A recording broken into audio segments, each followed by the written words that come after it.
kwentong OFW at mga libro. Ako ay si Marshall Akbang. Do not tell the world what you can do. Show it. Yun ang nagbaka sa akin nang basahin ko ang librong ito, The Law of Success by Napoleon Hill, published in 1928. May kwento dito sa librong ito. May isang preacher na nag-announce sa newspaper na ang kanyang magiging topic sa Sunday morning sermon ay ganito: What would I do if I had $1,000,000? Sa madaling salita, may nakabasang mayamang businessman tumalo at matapos ang sermon, sinalubong niya ang preacher man at sinabing, kung may oras ka bukas ng umaga, dumaan ka sa aking opisina at kunin mo kung anong kailangan mo. $1,000,000. Ganon kahiwaga ang buhay.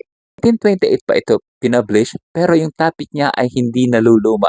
Kasalukuyan pa rin itong napag-uusapan kasi tungkol ito guys sa negosyo at personal na buhay. At ang mga topic dito ay tungkol sa kabutihan, kooperasyon, pagkakaisa, at teamwork, ganon na din sa disiplina.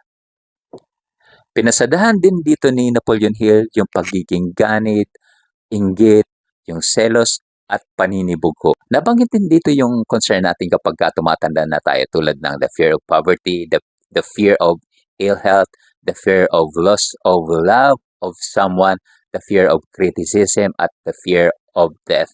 Guys, gagapiranggot lang yung binanggit ko sa inyo, kaya worth it itong basahin. Kaya yung mga bago pa lang na hilig magbasa, basahin nyo to. God bless you guys.